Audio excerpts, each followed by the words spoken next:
Hello, I'm Beth, and this is my hat trick of introducing Ross MacKenzie at the Big Dog Festival. I've read all Ross's books, and they are excellent.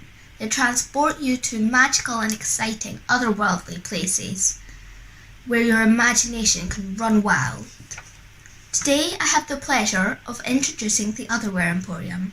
This is the third and final adventure in a series of books that follow orphan Daniel Holmes and his friends as they go on mysterious adventures, explore the magical Emporium, and visit weird and wonderful destinations built on their imaginations. But I'm going to let you into a secret. I haven't actually read the book. Well, that's not quite true. I've not read the paperback, but as a superfan, I was kindly sent an electronic version to review before it was even published. I wasn't disappointed, and you won't be either. In this final installment, we follow Mirren and her friends as they journey through the Emporium to find Daniel and her mum, who have mysteriously disappeared. All the while, a sinister presence and nightmares seem to be stopping her every turn. But Mirren is strong. She knows if you believe and try hard enough, you can achieve anything, and she uses these skills to navigate everything the Emporium throws her way. So, where is Daniel? Why has her mum disappeared, and what is this darkness that comes over the Emporium? Join Mirren, Daniel, and some old and new friends and foes as the Nowhere Emporium Trilogy draws to an exciting and dramatic conclusion. Here's Ross to tell you more.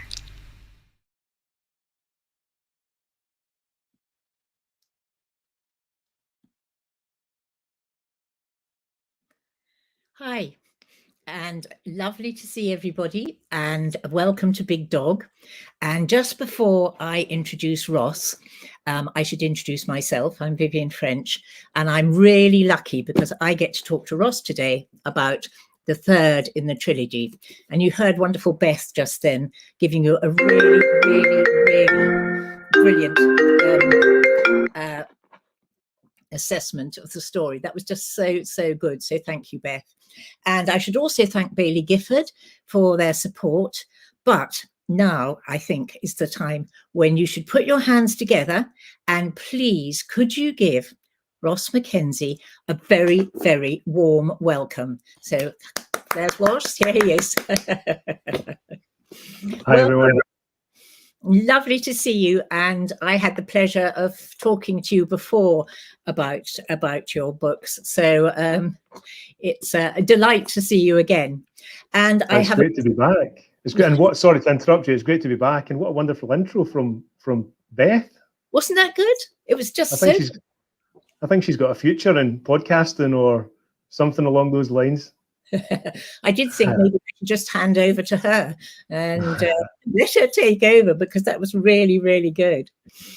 So the Otherwhere Emporium. So just to begin with, can I ask, did you plan a trilogy right from the very beginning? Oh, it's a good question. The short answer is no.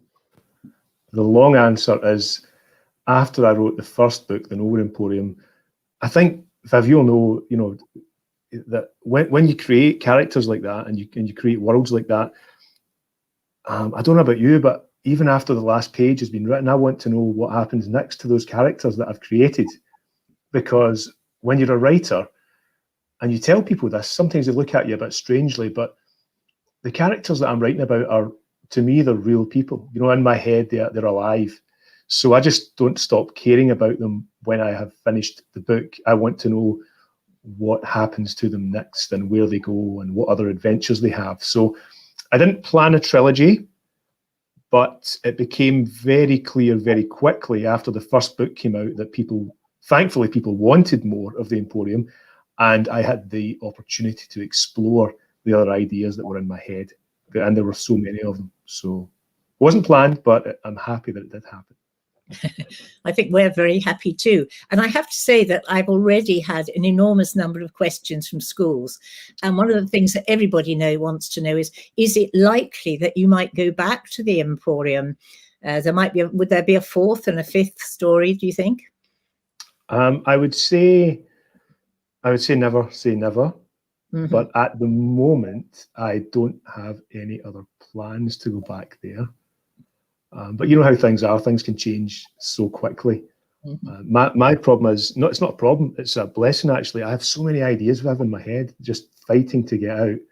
That you know, the Emporium has been wonderful and it's an adventure, and I might go back one day, but at the moment there's too many new shiny things distracting me round about that I think I'm going to go and explore those first.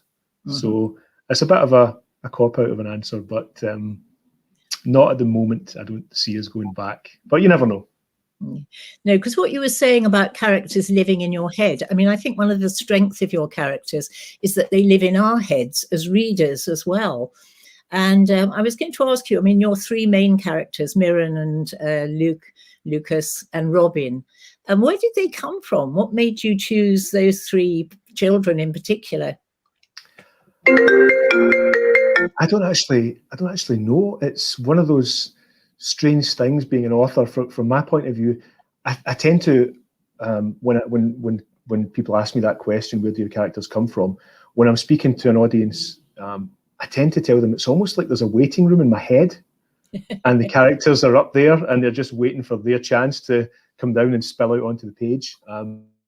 As messy as that sounds, but they're up there, they're in there, and they're alive, and they're just waiting for their turn, I think. So Mirren was the one who came first into my head, and Mirren's mum. And then from there, Lucas was Mirren's best friend, and then we had Robin, who was the sort of spark that changed the way that Lucas and Mirren thought about people, I suppose. So they were just there. They're just in my head, and they're just waiting to get out. And that's the only way I can describe it. I hope that makes sense. I don't have to go and think up, well, I think I'm going to call this character Mirren, and like, what could her backstory be? It's almost like her story is there, and it's just waiting to be discovered, and it's like panning for gold or digging for treasure. You're looking for something that's already there. It's already whole, and you just have to discover it, and there we are. Yeah. No, I can identify with that. I think that's a very fair assessment. I was just interested though. I particularly like the character of Robin because she starts off being really very unpleasant, doesn't she?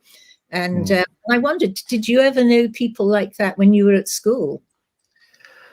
I think probably it's safe to say that most of us come across a Robin in our lives at some point, don't we? Someone who on the surface of things is maybe a little bit mean and nasty and unpleasant. But when you start to delve a little bit deeper and find out more about that person, then you can maybe start to realize, okay, well, maybe that person isn't quite what I thought they were. Maybe there's a reason why they are acting the way they are.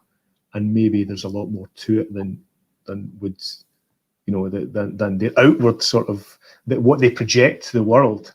Is this confident, sassy, snappy, sort of not very nice person sometimes, but inside there's a completely different person. And I think we've all known someone like that. So I'm glad that Robin sort of jumped out the page to you, because I really loved writing Robin, and I loved writing Robin's sort of snappy one-liners and little bits of banter with Lucas as they went through the book, and just seeing that evolve. It's very real. It really, really works. Thank you. I love her sparkly, fluffy bedroom slippers as well. I mean, it's just yeah, little touches like that. And I mean, in a way, she discovers a lot about herself as well as Mirren and Lucas discovering, isn't it? I mean, she's very necessary. Absolutely. Yeah, absolutely. And I think that's the whole thing that's so important, that you don't have characters in books that don't change that don't change over the course of the story. That's what stories are all about. That's what characters and character development's all about. There has to be a reason for someone being in the story. And if someone changes throughout the course of the story, then you as a writer, I think, have done your job, whether that's a minuscule little change or whether it's a huge transformation. The story has to have an effect on the character, and they have to develop and grow as the character goes through the book. So I'm glad that you think I got that right with Robin. Yeah. That's making me smile. No, I love that. And I wanted to say, when you, I mean, the Emporium and the Wonders are so complex. And I was thinking, did you make yourself a map so that you knew what was where? You know, I consciously made a decision not to make a map, Viv, because the Emporium changes all the time. So I knew that there was this central, and in the first book, there was the central sort of hallway, hall of staircases, where that led to everywhere else. And then we have Daniel's circus, which leads, the tents lead to all the different wonders. But that was the only place that was set in stone that I knew. When you walked into the shop and then you walked through the curtain at the back of the shop, you would find this this sort of portal, I suppose you would call it, that would then lead you into all these other wonders. But the places, the positioning of the doors and the tents changes constantly, and the wonders change and grow, and sometimes they spill out, as we've seen in a couple of the books. Sometimes the wonders will spill out into the Emporium. So I didn't make a map because I wanted it to be that chaotic sort of free way in my head. I thought a map might actually tie me down a little bit, if that makes sense. And I wanted it to come across in the books that even Mr. Silver doesn't know exactly where everything is. And he's the owner, and he's the person who makes it all tick in the first book. And then we have Daniel in the second book. So a map, I thought, would have made things too static, and I wanted things to be able to move around and be wild and free and unpredictable. Yeah, no, that makes a lot of sense. And going back to the way that children write stories at school, do you make a story plan of the story before you start, or do you just let it free fall? That is a good question. That's a brilliant question. I tend to fall somewhere in between. I remember reading an interview or watching an interview with one of my favourite authors, Stephen King, a while back, and he was asked the same question, and he gave the best answer, and that was that when he's writing, he likes to know just enough that it's like driving in the fog. So you can see just enough ahead of yourself that you can keep going, but beyond that, you don't know what's out there, you don't know what's coming. And I just thought that was a brilliant way to describe it. And I'm almost like that, but I like to plan out a little bit more. I like to have certain places flagged up on the roadmap, if you like, where I know I have to get there to make the story work. But in between those points, the characters can have free rein, and they can take a left turn, and they can go off the road, and it might lead somewhere exciting and magical that I never expected, or it might lead nowhere, and then I might have to do a U-turn and come back and go back onto the road again. So I like to have a little bit of in between. I like to plan out the really important beats of the story that I know I must get to, and then in between that, I'd like to have fun and a little bit of freedom. And sometimes that's where the spark comes, is in the moments where you're free and the characters are free. And do you write it in sequence? Do you write beginning and then the middle and then the end? Because I know some authors write little sections and then rewrite going up to that section. Yeah, I have always written in sequence. Yeah, I think probably the reason for that is my favorite part of writing a book is the beginning, is starting the book when it's all fresh and it's all exciting and everything's possible, and you're sure it's going to be the best book you've ever written. So I love that starting point and excitement that comes with that. And yeah, just the way I work, I work, yeah, sequentially. I'll go through the chapters, and once I have that first draft done, then things may move around, but for the most part, I'll write in order. Yeah. Which seems like a good point. I mean, I always love it when you read a section, and I know that people watching would love it if you could read us just a sample. I mean, it's such an exciting book. It really is. So have you got something that you can read us? I do. I have something here. And this is chapter 6. It's called The White Feather. And just to set up, Viv, if you don't mind, I'll just have a couple of minutes to set up and let everyone know where we are in the book. So the Nowhere Emporium has appeared in a little fictional town called Earlham Bank, which is just outside Glasgow.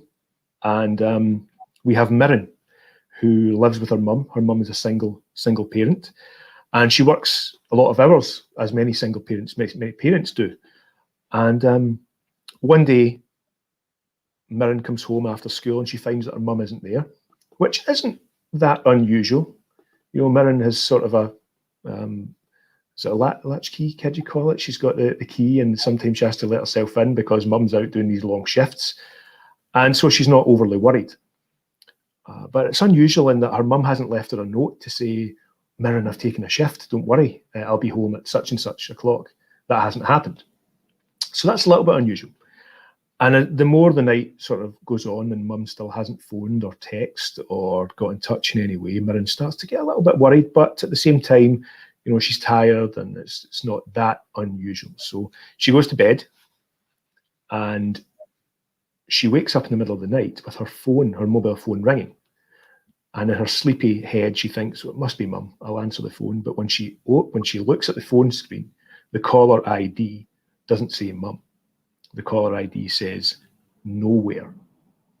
And so we pick up chapter 6, The White Feather, with Mirren answering this phone. Mirren continued to stare at the strange caller ID flashing on the screen of her phone. Nowhere. Was this a prank call? She tried letting it ring until the caller either hung up or the answer phone kicked in. Neither of those things happened.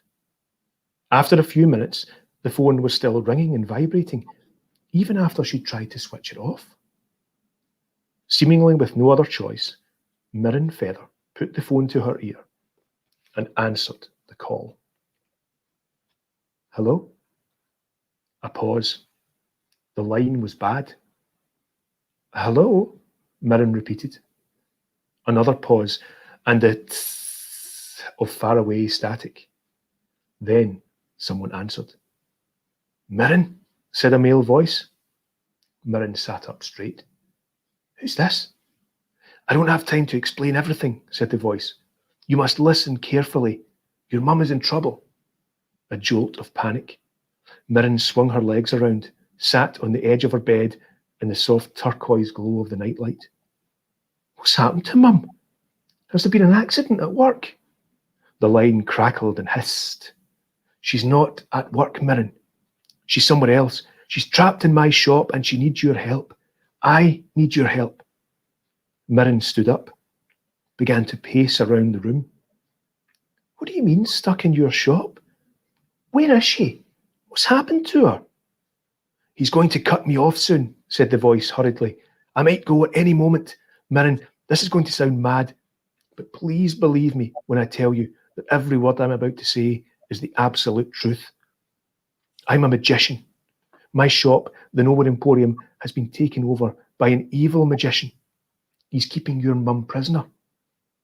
Mirren held the phone away from her face, stared at the screen in disbelief. Then a thought occurred to her. Oh, very funny, Lucas. You got me. Another pause. The line crackled again. Lucas, said the voice. No, this isn't Lucas. This isn't funny, look. Mirren's fear was beginning to turn to anger. I know I should have stuck up for you yesterday at lunch, and I'm sorry. But that doesn't mean you can phone me in the middle of the night and frighten the life out of me. Honestly, telling me Mum's in danger. I'm not. Lucas, the voice said. Please just look out of your window. Please, Mirren. She heard the fear, the desperation in that voice. And she knew she wasn't speaking to Lucas. Her heart was battering against her chest. She stared at her phone until a sound from the window made her look up, a whispering, scratching noise, feeling like she was in a dream. Mirren crept to the window. She opened the curtains to the still darkness of the night. A single white feather was floating on the other side of the glass, suspended in the air, twirling, its hollow shaft gently scratching at the glass. At first, Mirren did nothing but stare at the feather, watching it catch the cold glow of the street lamps. Then she remembered the phone in her hand. Who are you? She asked. My name is Daniel Holmes, came the voice. Am I dreaming, Daniel Holmes? No, Mirren. So what you said about my mum, about her being in trouble, it's true, Mirren. She needs your help. We need your help. Mirren's throat was tight. Who's we? My shop, Mirren, the Nowhere Emporium, and everyone in it. It's a place filled with brilliant magic, but that magic can be dangerous in the wrong hands. But what does this have to do with my mum? With me? Your mum is, the line hissed and whistled, trapped inside the shop. A moment of silent terror. He's almost here. He knows where I am. Please, Mirren, come to the Nowhere Emporium. Find your mum, follow the feather, and trust the sign of the book. Please, her... The line went dead. And I think we should leave it there. Brilliant. Oh, I love listening to you read out loud. It's just great. Oh, thank you. Thank you. Have you done the audio recording of the book? I haven't actually. No. It's they've always got voice actors, narrators in to do that. No. You should tell them that you should do it, because it's always much more exciting hearing the actual author reading their own book, and you read. No, I think definitely. When you listen to somebody else reading it, how does that make you feel? It's a strange feeling, because it's their interpretation of all the emotion in the book and how the characters sound and all that sort of thing. So it is a bit strange, but it's also, I think it's also wonderful in a way, that you can hear someone else's version of what's in your head, I suppose. But no, I would love to have a go. I would love to have a go at doing that. Maybe at some point. I don't know if there are enough different voices in my head to properly do it all, though. Yeah. When it comes to the characters, do you know how they sound? I mean, do you have a vision of them, the way that they look and the way that they sound and the way that they move when you start writing? Yes, I do, very clearly. It's very rare that I write a character and I don't see them clearly in my head. Interesting that you should say the way they move, because I think that's an important thing. The way someone moves can tell you a lot about them. And, for instance, Vindictus Sharp in the first Nowhere Emporium book, he always moved quite slowly and deliberately. There was no wasted sort of motion in the way he moved. He was always calculated, and I thought that summed up the sort of person that he was. Whereas Mr. Silver in my head is always jumping all over the place, and he's never still. His hands are always moving, and his brain is always ticking, and he's always on the go. So yeah, it's very, very important that it's a brilliant thing to ask about how characters move as part of who they are, because in real life, you can tell a lot about the way someone, the emotion that they're feeling, or what they're thinking by the way they're moving. Sometimes even if they're trying to hide, something or cover something up. So yeah, to answer your question, I get a really clear vision of how someone looks, how they move, how they sound, and then hopefully that translates onto the page. Oh, I think it totally does. I mean, you mentioned Vindictus Sharp, who I think is an extraordinary character. I mean, he really, really grabs you, doesn't he? I mean, I had a really bad dream actually after reading. I was Yes, about Vindictus Sharp, and with the nightmares as well. The fact that that the wonders actually gradually transform into nightmares. And where did that come from? Well, I thought, without spoiling anything, hopefully, I thought that Vindictus Sharp would be like he's a poison in the Emporium. And I wanted that poison to seep into the wonders and to change the wonders, and even to change the staff into these nightmares. So you had people who were previously part of the Emporium and part of making the Emporium such a joyful place, who are now, I suppose, transformed and poisoned by Sharp and his evil. And that's where that came from. It was the thought of the Emporium as a living thing, and Sharp being a poison in its bloodstream and changing everything about it really sort of is what was in my head, I suppose. Yeah, because you can see the effect on Daniel, can't you? As gradually changes as the book progresses. Mm-hmm. Yeah. Yeah, that's right. Because Daniel, I suppose, in many ways, the owner of the Emporium is the Emporium, and they feel they obviously the Emporium is a character, I suppose, in itself, and the owner is, I suppose, an avatar for the Emporium, and they feel the Emporium's pain, and they feel when things are going wrong. So yeah, Daniel definitely has a more difficult time the worse things get. Yeah. Yes. And just the name Vindictus Sharp, I mean, did that just come to you, or did you have to work at that particular name? That particular name I had to work on.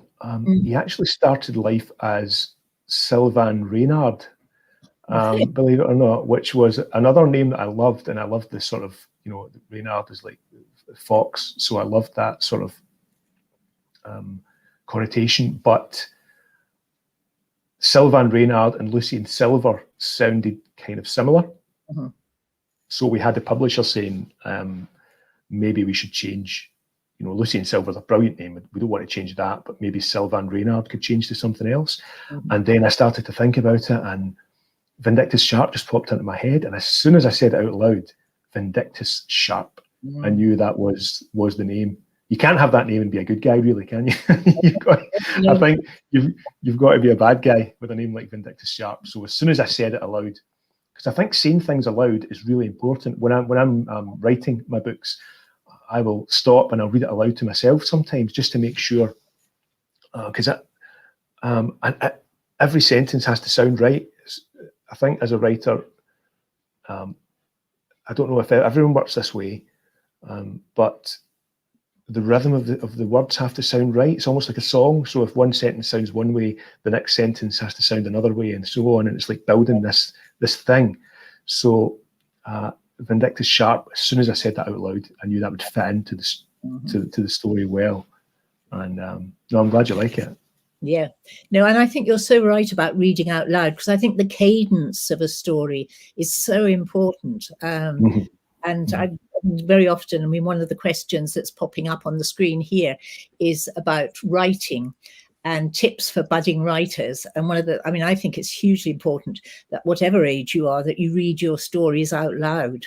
Yeah, absolutely. Read it out loud, because there's a reason, I think, why classic stories become classic stories. And one of them is that when you read them out loud, they just sound so great. Yeah. I mean, you read, Peter Pan and Wendy, or you read any of Philip Pullman's stuff out loud, and it's almost musical, some of the language. It's just fantastic. So that is a big tip, is read your stuff out loud. Even if there's no one else there, read it aloud, just so you can see how it sounds. Yeah. And absolutely, yeah, read your stuff out loud, because when it's very easy to tell when something sounds off when you're reading it out loud. It sounds great when it's working well, but equally it's like when you're singing and you get a note wrong and you're off key. You will know the same when you're reading your stuff. If something's wrong, then it just sticks out like a sore thumb, doesn't it?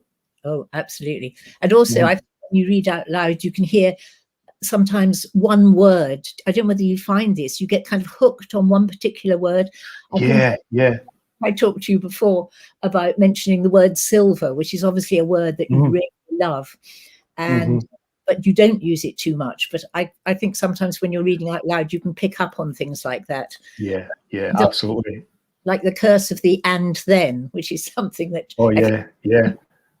And then I tell you, another word I use far too much, and I weed it out, is little. I seem to love the word little, and I put it before things where, his little house or a little, table or something. And if I do a search and find there's like 4,000 littles in the book or something like that, I've got to go through and take them all out, or take most of them out. Yeah, so you're right. Reading aloud can help flag those up too. No, I absolutely identify with that one. You mentioned your editor just now and the publisher. And I often explain to children that having an editor is just the same as having a teacher. How much direction or how much comment do you get from your editor? How much when you first send in your very first script? Okay. I get a lot of feedback from editors. I like. I don't know about you, Viv, but I like it being a sort of collaboration between the writer and the editor. So I love feedback from editors, and we'll go back and forward maybe 3 or 4, maybe more times before the book is complete. So when I send a first draft off, I know that it's going to change. So my first draft, the writing, I hope, is pretty clean, but the story itself, the structure and the characters and stuff, a good editor for me will help you sort of intensify all the flavors in the book and bring everything out that should be brought out, and sort of maybe dull down the stuff that that needs to be dulled down, like those repetitive words, or maybe too much description where it's holding the story up or something like that, and I've got a little bit carried away thinking, oh, this bit of descriptive writing is so good, I'm going to keep it in there, but I know in my heart that it has to come out because it's slowing everything down. So yeah, it's like a really good sort of collaboration to me when you find an editor that you can have that relationship with. And I'm very lucky to have a couple of editors who I have that relationship with. It's amazing because it's like you just make, it's a lot of people think, okay, it's just the writer and the writer's done it all, but it's a team of people who make a book reality, and the editors are probably right at the top of the tree in terms of helping you carve out your story. And like I said, turn the volume up where it has to be turned up and turn it down where it has to be turned down, and help people feel the things that they should feel when they're reading it. And I love that collaborative side of it. So I get a lot of feedback, and I love the fact that you tell people, Viv, that being an editor or having an editor is like having a teacher, because I tell children exactly the same thing. That's how I describe it too. It's no different at all than a teacher helping you make your work better. An editor's job is to help the writer make their work better. So you're never finished. You're never finished growing. You're never finished getting better and improving. No, I think that's so true. I'm going to pinch it. I had a lot of questions came through from Broderick Primary on the Isle of Arran, and there was one particular question which I really, really liked. And in fact, that I had actually thought of myself as well, but they phrased it much better, which was, is it quicker to write sequels? Oh, that's a brilliant. No one's ever asked me that before. I thought that was such a good question. That is an amazing question. I think it's quicker because the world is already built and the characters are already there and the rules are in place. One of the big things about writing fantasy, any fantasy writers out there, one of the biggest things about writing fantasy is that you must work out right at the beginning of the book or the story, you must work out what the rules are for whatever world that you're going to create. Because if you have magic in a book and it can solve everything, then there's no story, there's no conflict, there's nothing to fight against, because someone can just wave a magic wand and everyone's troubles are solved and the story's over. So you have to work out what the limits are on the magic in your book. You have to work out, what magic basically can and can't do. So I knew all of that coming into the Emporium sequel. And the world was built already, which is a huge part of world building. Viv, as you know, is a huge part of.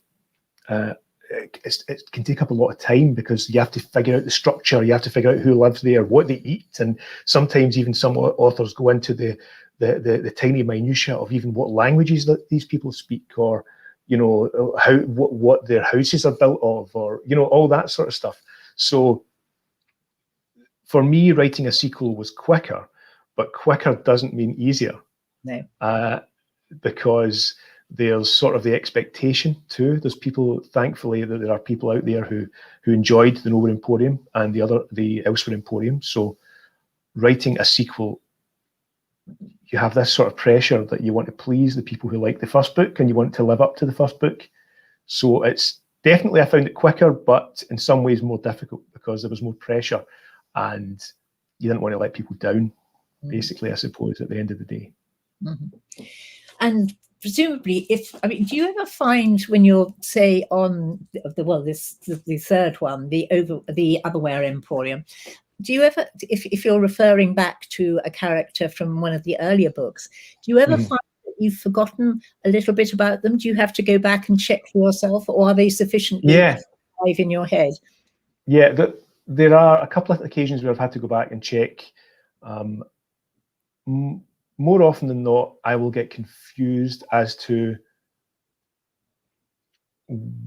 which character did what. Sometimes I'll get confused and think, oh, okay, it was Mr. Silver who did this, when in fact it was Ellie who did it, and I'll have to check that sort of thing. In terms of the character themselves, they're usually sufficiently alive in my head that I don't have to go back and check. If anything, it will be physical things I'll have to check, like what colour their eyes are, or you know, that kind of thing, how tall they are, things like that. So, because you can't have Mr. Silver suddenly being taller than Vindictus Sharp, when in the first book Vindictus Sharp was huge, and so I would say probably physical things I'll have to check more than anything. One of the things I love is that the stories are so visual. I mean, you get this incredibly visual picture of the Emporium and the various different wonders, and then when Vindictus Sharp, the room where we find him. I mean, if the books were turned into movies, do you think, and then all that information would be given and people would see it? How do you feel about books as against say a film of a book? Personally, I will always prefer a book. Just as a personal preference. I think there are very few movies out there that have lived up to the books. I think, like Lord of the Rings, the Lord of the Rings trilogy was definitely one of them. That to me, anyway, it lived up to the scope and the scale of the book. But I think, being a writer now, this hasn't happened for me yet. No one's turned any of the books into movies yet, which is not to say it won't happen. Hopefully it will. But I think you sort of have to treat the movie and the book as two separate things. I think if you are, I suppose, if you are allowing someone to make a movie of a world that you've created, then you have to give them the space to put their stamp on it, because that's part of the magic of books, isn't it? That everyone sees everything differently. Daniel will look differently to everyone, and the Emporium front entranceway will look a lot different to you than it does to me in my head, and the snow globe wonder will look a little bit different to you than it does to me, and all those things. So I suppose it would be very interesting to see someone else's take on how it looks, and I would actually find it really exciting. I think it'd be great. Yeah. I think that's very generous of you. I know one or two people who have had their books turned into films and have just absolutely hated it and said, no, that's not how I imagined it. Sorry, go on. No, I was going to say, well, I think that's completely understandable too, to have that reaction, because when you are writing a book, it's your world. You know, it's yours. It belongs to you, and it's in your head, and it came from your head. So I can see why some people may have reservations about letting someone else in, giving them the keys, if you like, to your imagination. But maybe I will change when and if and when someone makes a movie. Maybe I'll suddenly have that reaction, and I'll be like, no, this is not how it's supposed to be. But I think imagining it, I think I would want to give them the space to bring their own interpretation to it, because everyone brings their own interpretation when they're reading a book anyway. So I think you'd have to give them that bit of freedom. In a moment, I'm going to go to the questions from the schools, but I just had one last question, which was, did you think of any wonders that you would have liked to have put in to the stories, but there just maybe wasn't a place for them? Yeah, there was one which really stuck out for me, and it was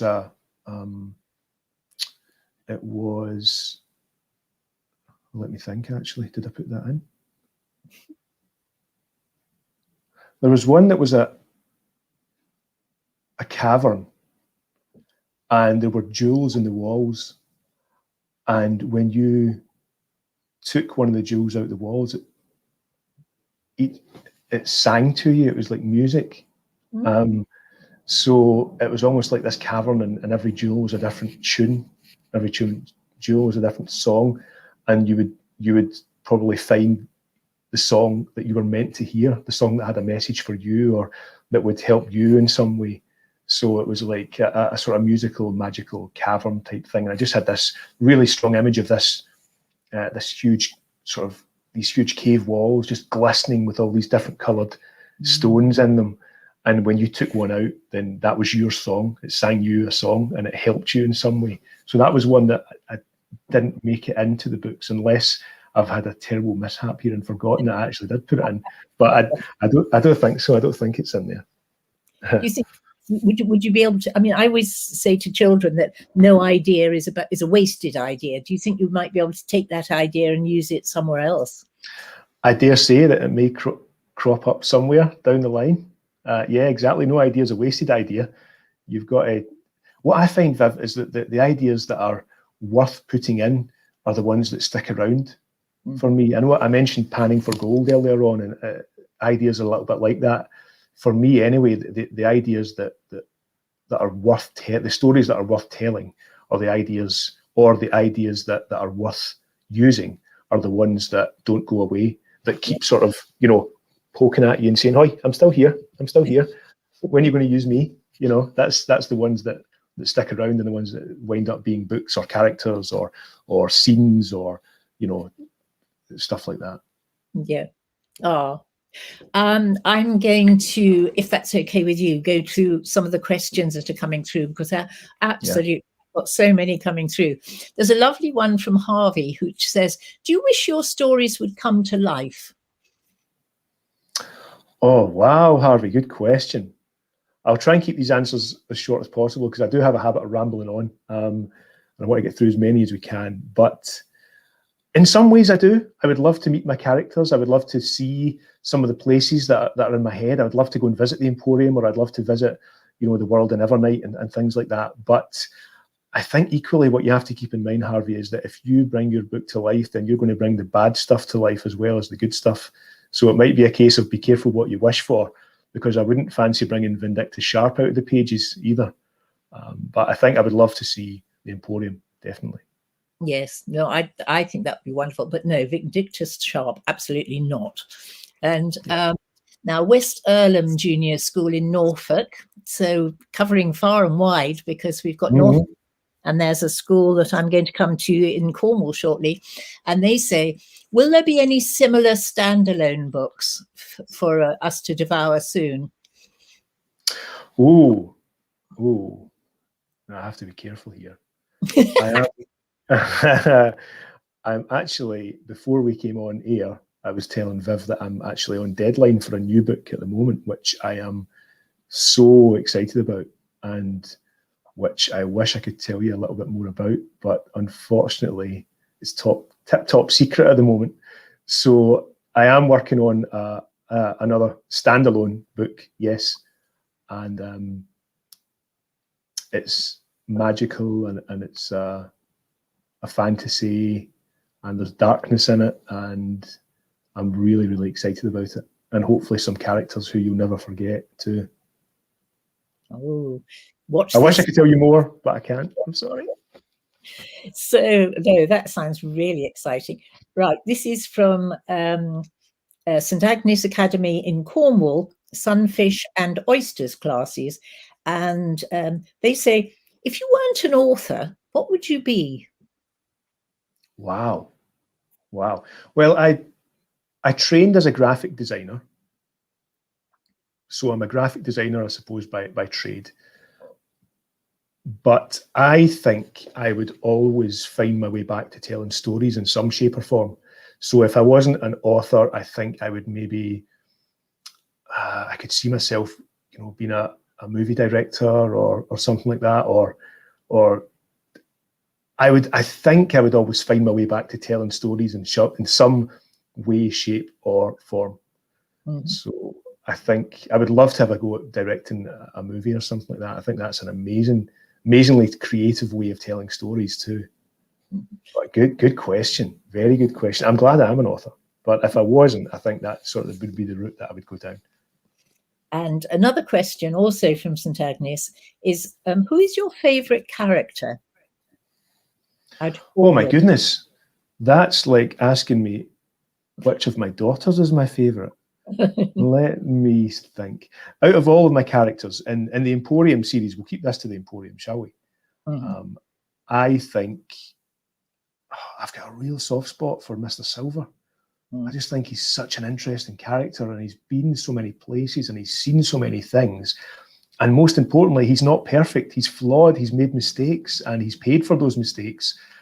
And yeah, I just find Mr. Silver really interesting. I'd love to have him over, for dinner one day and just and just pick his brain about a few things. But I think Mr. Silver's got to be my favourite. Yeah. I was just trying to think who my favourite character was, and I'm very fond of Mirren's mum. Actually, I think she's Susie. Yeah. She's got. I mean, all your characters that have a reality to them, but I just no. She's well. She's been through a lot. She's been through a lot of stuff, hasn't she? Yeah. Yeah. A lot of questions about how long did it take you to write the Emporium books? We'll say, as we're talking about the Otherwhere Emporium, how long did it take you to write that? Okay, well, it usually takes me, I've got it down now where I'll usually write a first draft in about 3 months. So that'll be from beginning to end. First draft, for anyone who isn't familiar with that term out there, I'm sure most of you are, is the first time you write the story down and you get to the end. So the first draft is the first time you finish the story. And first drafts are never perfect. First drafts are usually the first draft will be wildly different from the book that you end up holding in your hand at the end of the process. Because Viv and I were talking earlier on about editing and how it goes back and forward between myself and my editor, and we take things out and we put things in, we move things around and we change things until the recipe's just right, and we have the fully cooked, story, I guess. So a first draft will usually take me about 3 months, and after that, the rest of the process, there are so many talented people involved in producing a book, from editors to copywriters to designers, and then you have printers and typesetters and all those people involved, an army of people to make a book, and each of those processes takes its own time. So from beginning the book, sitting down and typing those first words, to holding the finished book in my hand, it usually takes anywhere between a year and a half, sometimes even 2 years, depending on how long the process is. What have you found, Viv, with your experiences? Yeah, I'm rather impressed. You get a first draft in 3 months. And I didn't used to get a first draft in 3 months. I don't know what's happened to me. The past few books I've managed to do that, but I go to and fro, I think, too much. And I don't know whether you find this, but I find I get more and more self-critical as I go on writing. Yeah. True? Absolutely, 100%. I agree with that. And I think a lot of that, though, is to do with wanting to be better and wanting to ensure that your next book is better than the last one. Because I think we touched on it earlier on. No matter what you do in life, I don't think you're ever finished evolving, or you're ever finished getting better. I think you should always be striving to improve and to, ask people how you can improve. Learn from other talented people who do what you do. Learn from the best, and just try and get better every single time. So I think that's probably a good thing, Viv, that that you're being self-critical, and I found myself, becoming more so with each book, because I want each book to be better than the last one, I think. Yes, yeah. A question about the cover, the wonderful cover. Yeah. With the cutout, how much say do you have on that? Or did you design it, or who designed it? No, I can't take any credit at all for this glorious cover. It was now Manuel Sumerac. I think that's how you say Manuel's second name, his surname. Very, very talented designer, illustrator and designer, and who has gone on and done lots of books. If you type his name, it's right at the bottom of the back cover there, under the 3 little, covers. You'll see his name down there. So if you put his name into, the internet, then you'll find that he's done tons and tons of stuff, and he's just such a talent. He's amazing, and he's really brought the Emporium to life.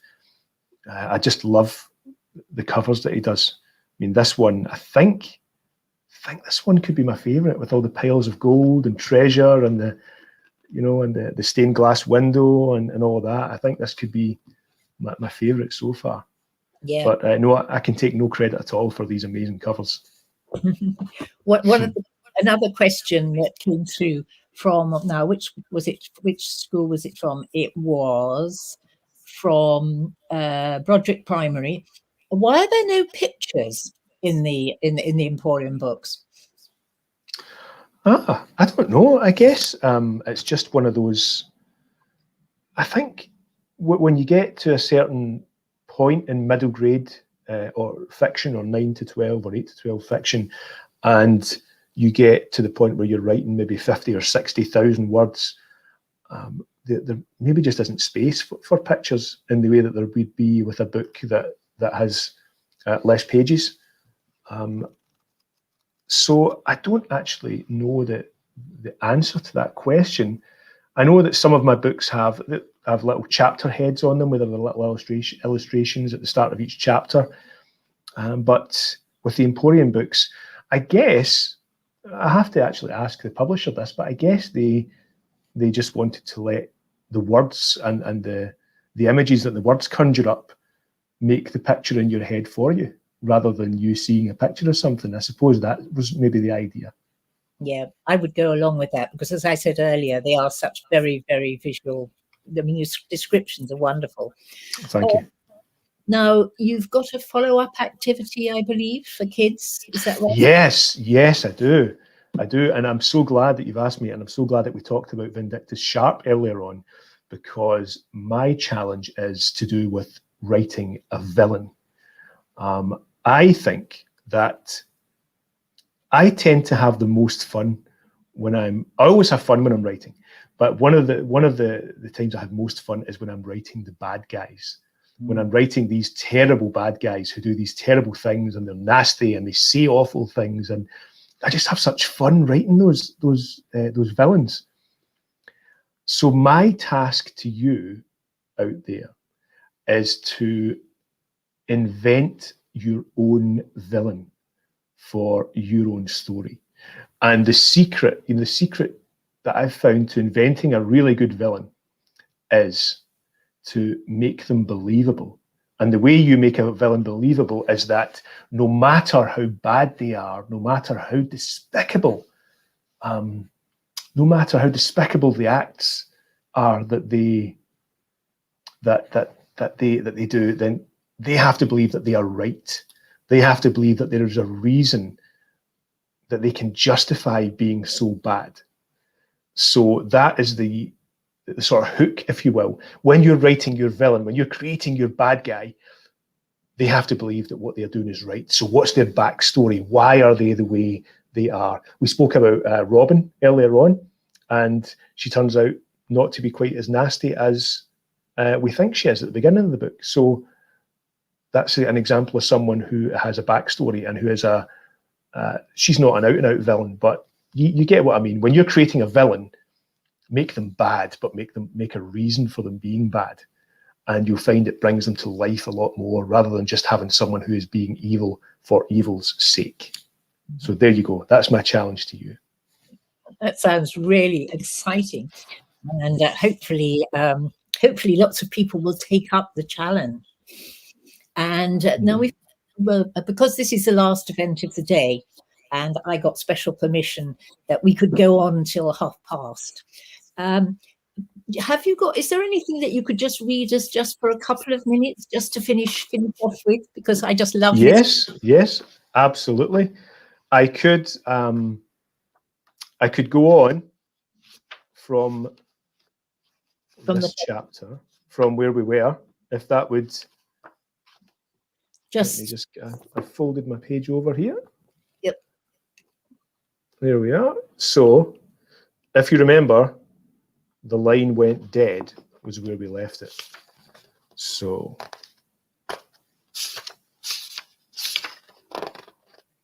the line went dead. Hello? Mirren shook the phone as if that would help. Hello? Come back. No answer. Mirren ended the call, let her hand drop, the phone forgotten as she stared through the window at the floating white feather. A thought suddenly cut through the dense fog of confusion in her head. Mum's in trouble.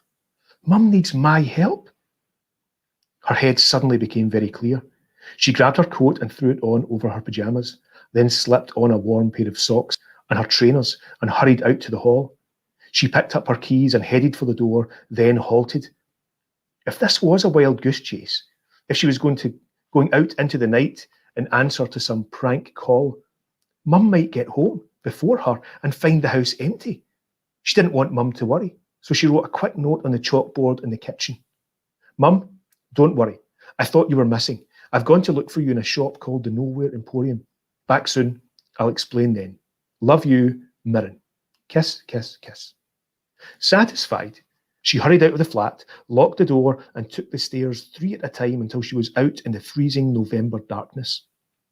The street was deserted and silent, the air sharp and biting. A thin frost was forming on the pavement. She looked up towards her bedroom window and saw the white feather still scratching at the window pane. Hey, she whispered, feeling foolish for speaking to a feather. I'm down here. It was as if the feather had hurt her. It spun around, hung in the air for a moment, and then came tearing down towards her. She ducked as it flew over her head, around her in tight circles, and then headed off up the street. Wait, wait!